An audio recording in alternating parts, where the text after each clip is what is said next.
Hello guys, I hope you're all doing good and well.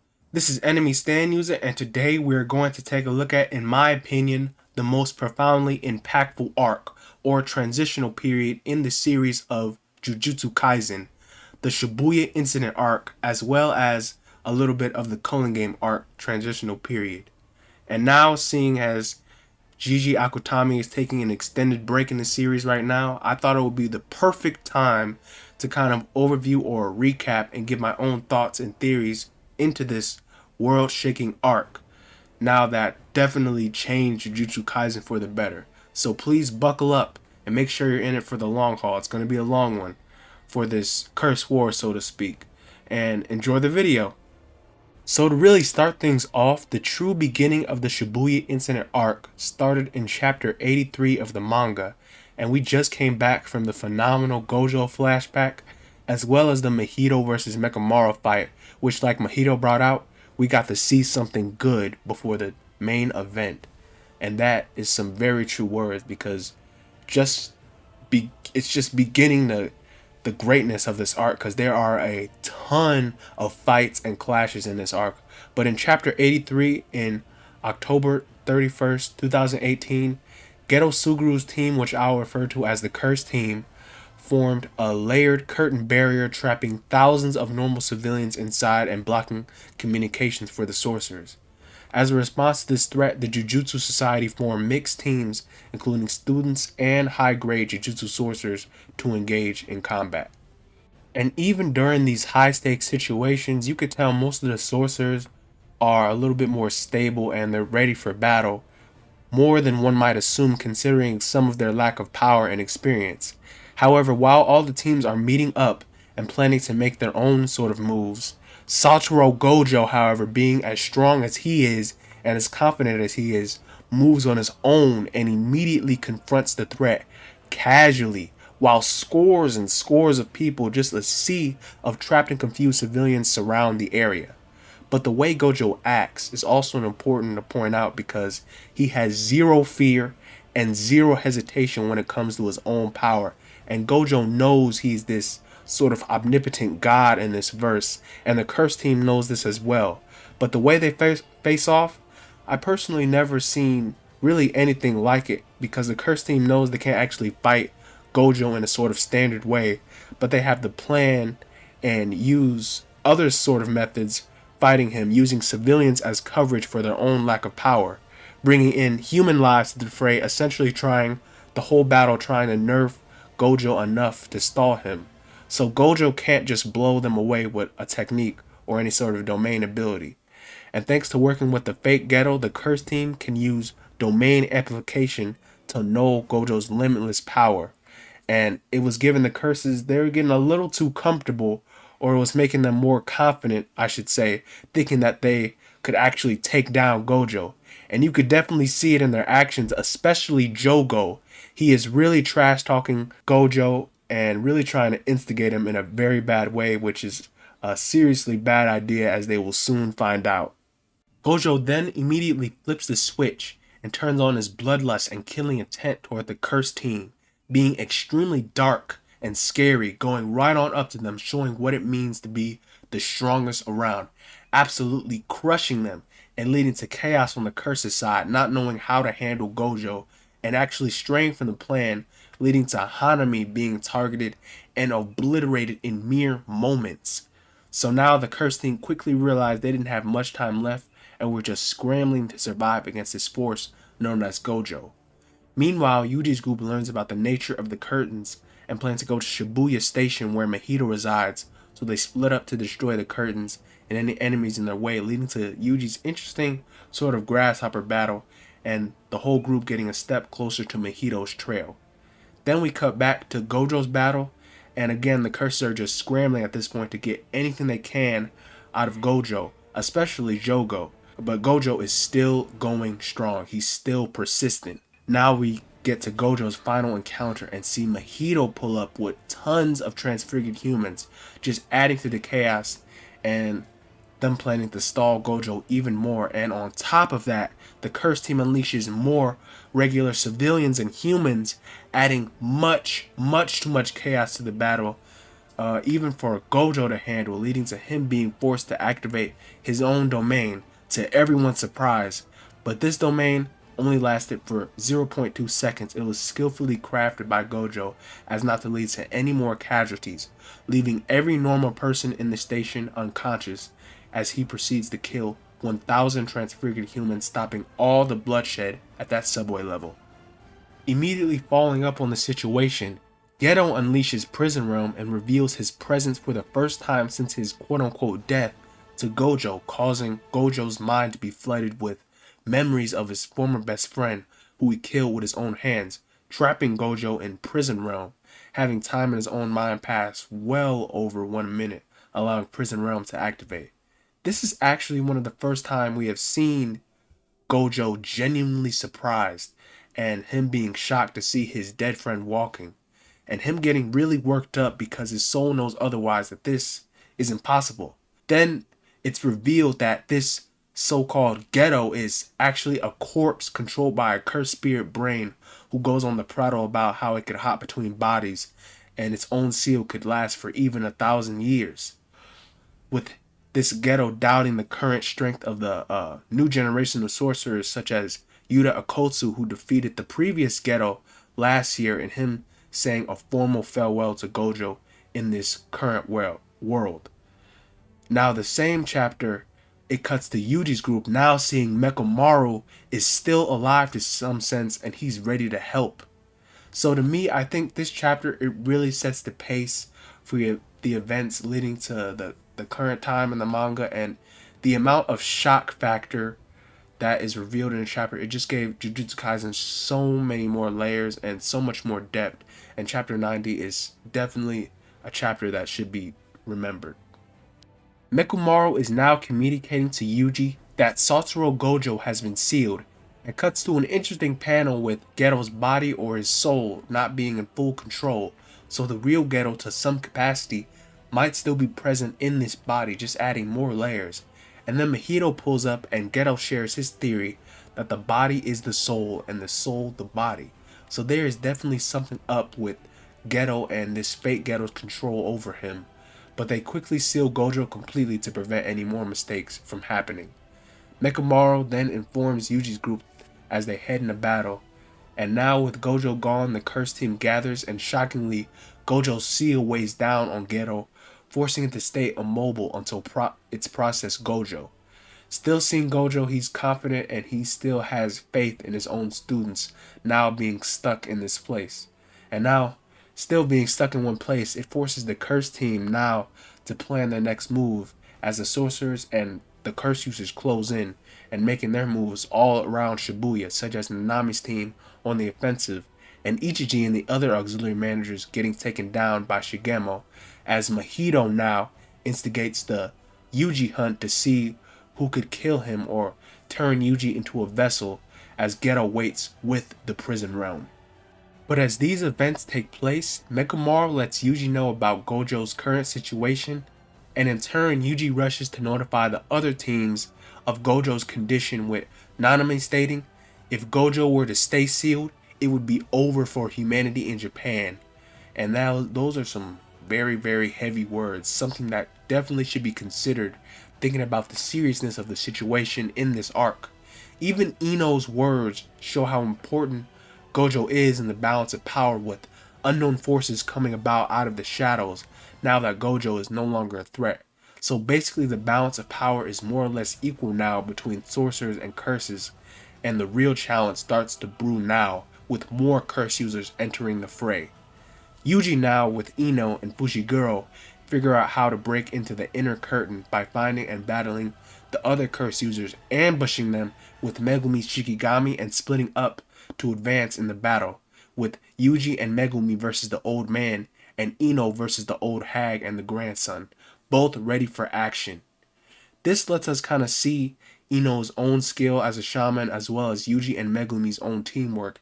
However, yet another shocking event happens when the cursed hag unleashes a ritual and summons the soul of Toji Zenin, the sorcerer slayer, into her grandson, which is insane how Gigi can sort of implement things like that into the series, and it just adds more to the hype.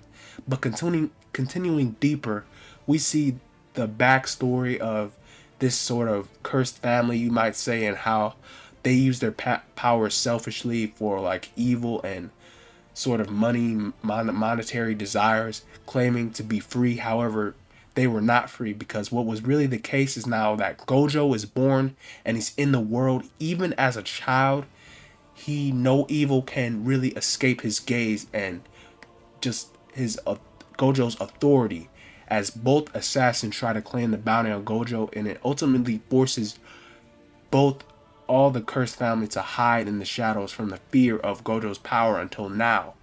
So this indeed is the perfect example of how prominent Gojo is in this verse, and how much an effect his authority has over the balance of power.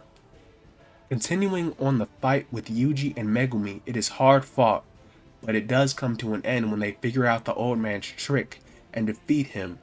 However, on Ino's side, the reanimated Toji puppet is now loose, dominating Ino badly and actually overpowering the grandson's soul, leading to an out-of-control undead Toji, killing the strongest around, including the hag who summoned him.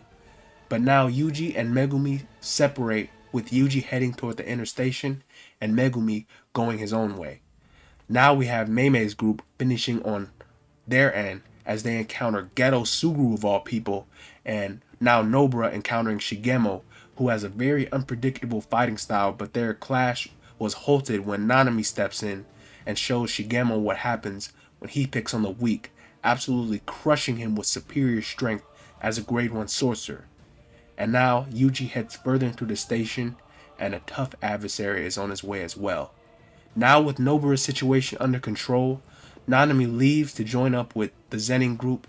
Then Mei is now engaging with Ghetto, or rather the curse left behind Ghetto's manipulation technique, giving us a chance to see what Mei and Yui can do with their power, and with things like Bird Strike and their own sort of domains and power abilities. But now, Yuji encountered the death painting womb Chozo, who proved to be a bit more than Yuji could handle, but still Yuji does stand his ground with the help of Mekumaru's instruction, leading to an absolutely beautiful and epic clash, helping Yuji to truly grow as a fighter. Even if he did lose, Yuji is still at a much higher level than where he was at before. However, before Chozo could finish Yuji off, Sukuna stepped in, causing Chozo to lose his mind, or sort of lose his composure, and at that moment a memory was born in Chozo's mind, one that has never happened, of Yuji being one of Chozo's brothers. So as Yuji is knocked out and Chozo sort of reconciles with himself, more curse users show up and take advantage of this opportunity, with Nanako and Mimiko making a move to feed Yuji Sukuna's fingers. And after all this madness, the Zenin group engage, joining with Nanami against the curse womb Dagon, quickly overwhelming the curse, leading to Dagon shedding his skin and becoming a full-grown special grade curse with devastating power. But when Dagon was backed into a corner again, he unleashed his domain expansion, Horizon of the Captivating Skanda, bringing Naobito, Maki, and Nanami into it, forcing all parties into a very difficult situation, as the group was not prepared to be brought into that domain. And they were not prepared for moves like Death Swarm that seriously injured grade 1 sorcerers like Nanami and Naobito, pushing them to their limits until Megumi Fushiguro broke in with his domain and started a domain battle with the purpose of evacuating everyone. Though nothing will prepare anyone for the entrance of the puppet of carnage, Toji Zenin, entering the domain, causing the hole to close, and immediately engaging Dagon with fierce combat and battle prowess, decimating everything Dagon throws at him, leading to Dagon's violent death. The domain now closed and everyone really injured, Toji rushes Megumi and takes him out the building outside to fight him specifically. But now Jogo shows up and eviscerates the remaining sorcerers quickly, leaving absolutely no time for action, no time to think, just swift brutality. With Jogo finished, he senses Sukuna's power rising and seeks out Yuji to give him all the fingers that he has. Now with a total of 15 fingers consumed, Sukuna awakens, this time his mere presence, demanding the respect of everyone around, being demonically brutal, leaving Jogo, Nanako, and Mimiko with no time to think, asking what they want, with the girls, Nanako and Mimiko, wanting revenge on the fake ghetto for sort of toying with his body, and demanding Sukuna help to receive another finger.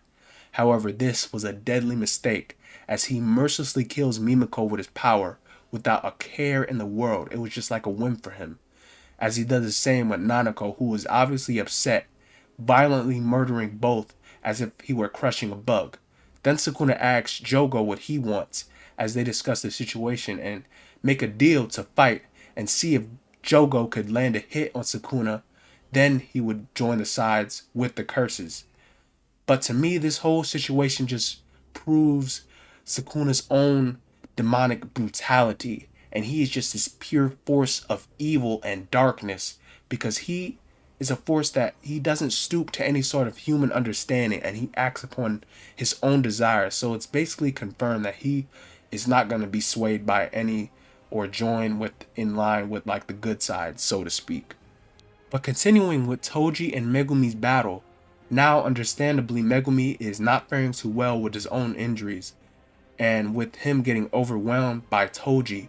But before the battle continues on even further, Toji thinks back to when he sold Megumi to the Zenin clan, knowing Megumi would actually have talent and be different from him, and actually be taken care of by the clan instead of being in a situation like Toji is.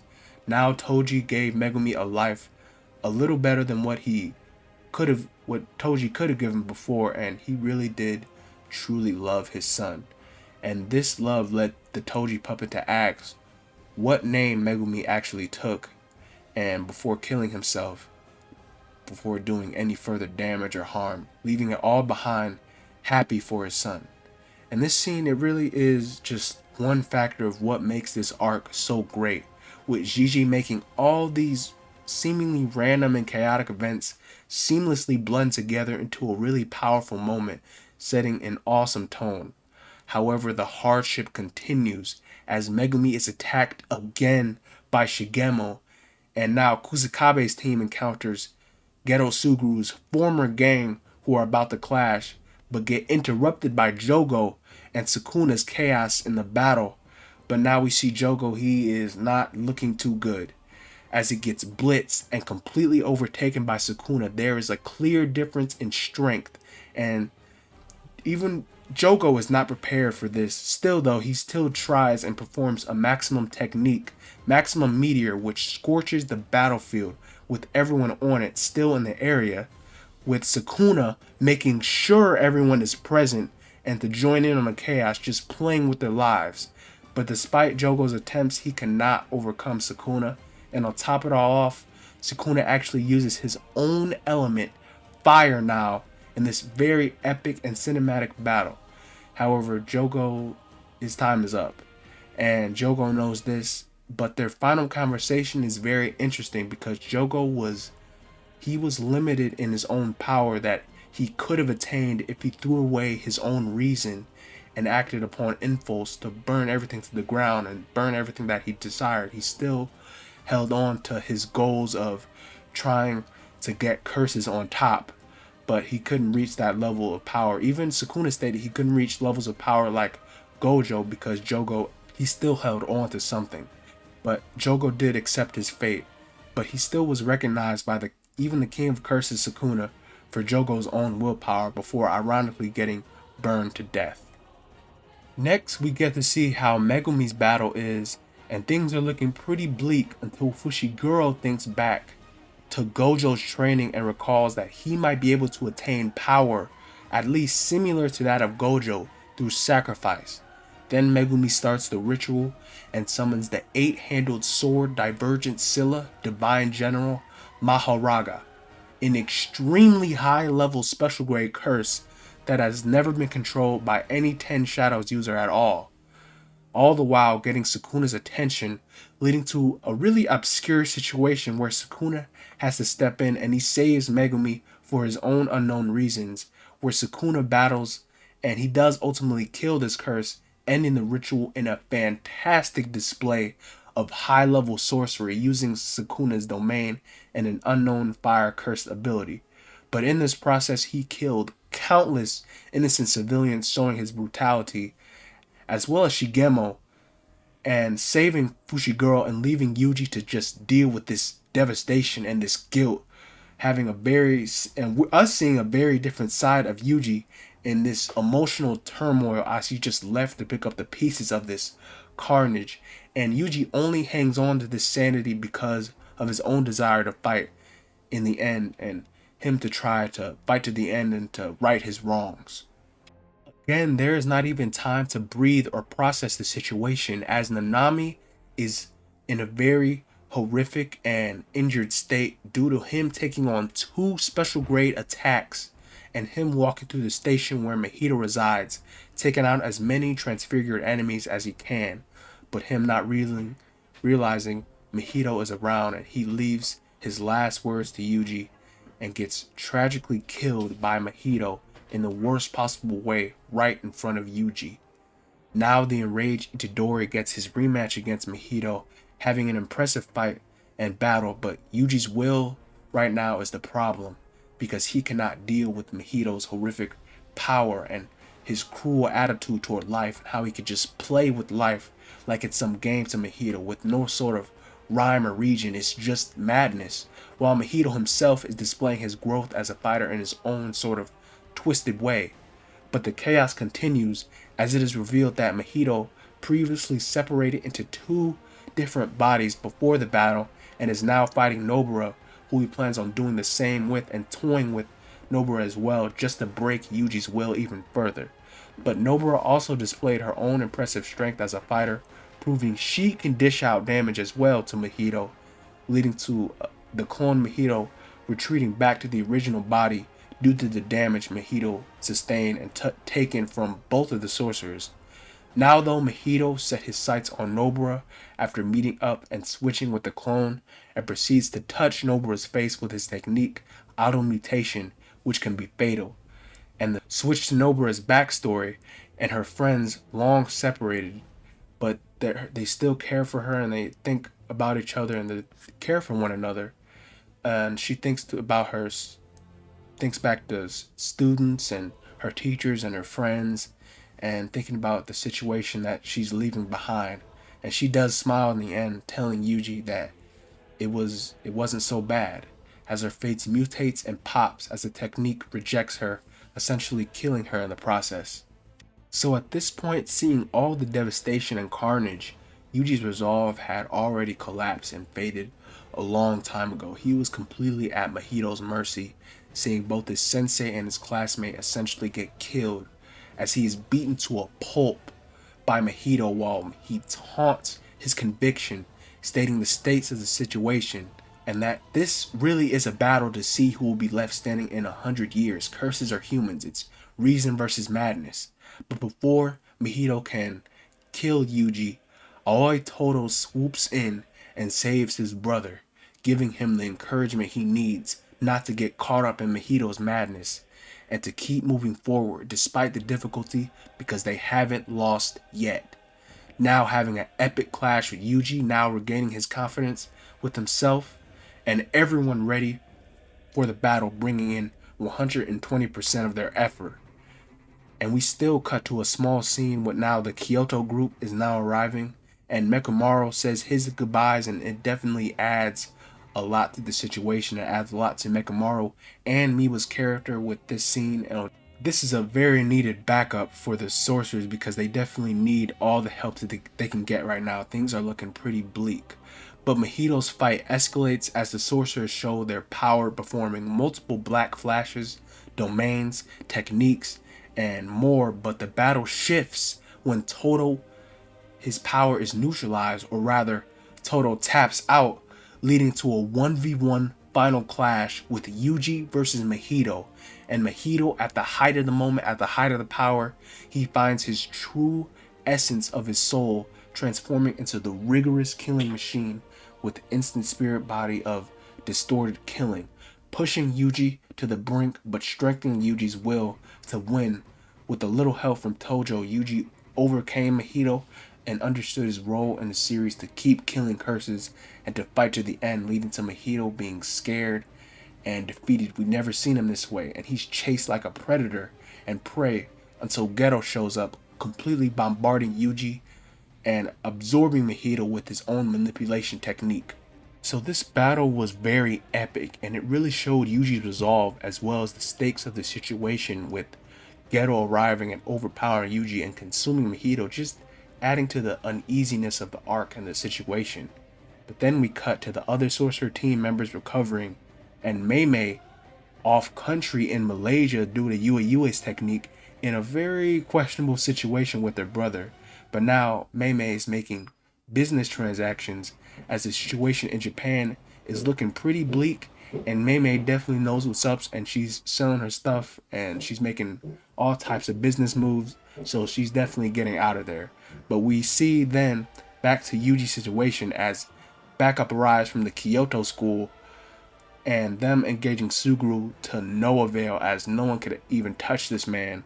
And now Chozo appearing, confused, angry, and distraught, knowing what the actual identity of this fake Geto is, that he is Noritoshi Kamo, a notoriously evil being who has conducted experiments leading to the births of many cursed wombs, including Chozo and his siblings. Now Chozo is against Geto's motives, and he strikes, realizing Yuji is his brother. So as the other sorcerers try to make their move, the monk Uraume attacks, getting in their way, nearly taking all the sorcerers out until Yuki Tsukumo brazenly steps in and rescues him. It's just all types of chaos and craziness, now causing Geto to reconfirm his thoughts on the world, activating a newly acquired idol transfiguration technique, transforming many non-sorcerers' brains around Japan into vessels for sorcery and power, including Fushiguro's sister. Now finally, with this fake Geto holding all the cards, he announces the future of the world of the Heian period and unleashes millions of unknown curses into Japan, now leading us to the current arc of the culling game. So wow, this is an epic conclusion to the arc, and it's jam-packed with tons of info and little details that I cannot just go over in this one video. I could tell it's already too long. So I'll be continuing to go over and explain these events as more goes on and as more is revealed, and probably in a part 2 in the next video. But I still wanted to go over my thoughts and theories and now share what's happening currently in the culling game. And that's strictly the culling game and not all the extra stuff maybe happening. It's still awesome, but with Maki and Panda and those kind of extra chapters, but strictly the culling game.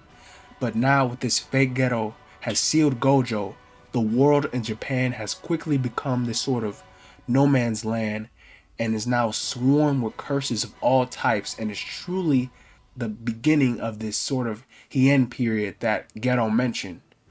But hope is not lost, as we still see sorcerers running about and killing curses like Yuta Okotsu, who we haven't seen since chapter 0. It's really crazy, but given the new info regarding how the Jujutsu society and the Jujutsu higher ups are now planning and how they're responding, giving multiple execution orders, mentioning names like Yaga, Itadori, and Gojo, the society is definitely extremely suspicious, and they're making some questionable moves.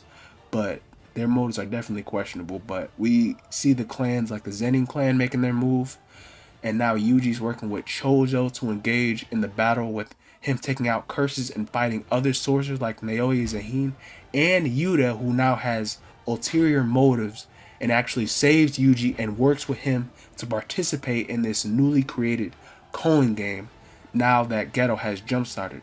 Not even mentioning all the stuff that's been bombed on us and been dropped and revealed, like Yuji now being Chozo's blood brother, actual blood relative because of this cursed brain entity. And now the culling game itself with Tengen revealed and the brain Kenjaku's name dropped, along with other new info like the players in the culling game, Hana Kurosu, and the rules of the culling game. And now Gojo could actually be released, and it's just an overload of info.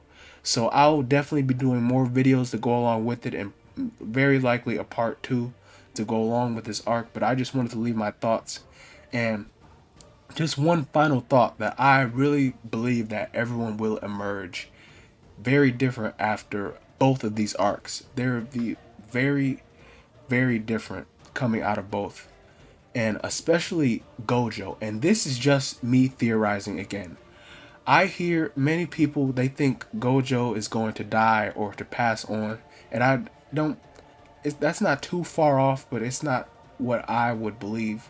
I could definitely be wrong, but I think that Gojo, he may turn into something like Tengen, and that Gojo may become a force that would be likened that of a curse. Even if he is freed by whatever means, he could very well change because of what's been going on in his own Gojo's own reaction to the situation now happening with the deaths, especially if the deaths are confirmed with the people, with all the carnage happening. Gojo could definitely flip the switch. He could definitely be something different than what we might see him as. But that I could just be wrong, but just seeing the way Gojo can be and how dark he could actually be, it just adds to the chaos, and I just find that really interesting. But the coming arc, this culling game arc, definitely left an imprint on me, and also the awesome and massive Shibuya arc just was awesome, and all the chaos and loss. There is just so many moves Gigi could actually make and to go for with so many layers, but we'll just have to wait for it for now. But I look forward to what Gigi has in store when he or she does come back to like the weekly serialization of the Weekly Shonen Jump. I think it was stated maybe by some sources that it might come back next month in August, but we'll just have to see. Like I said, next I'll be doing like a part 2 video because there's just so much information to go over with the Shibuya arc, and I'll be doing more of my theories and more of my thoughts and that, and discussing more things like that with the culling game. But please do check out some of my other videos as I do go over some events in more detail on those. But please leave who you guys think and what you feel about the video. I know it was a very long one, but do feel free to subscribe for more regular JJK content. And I'll be seeing you in the next one. Bye bye.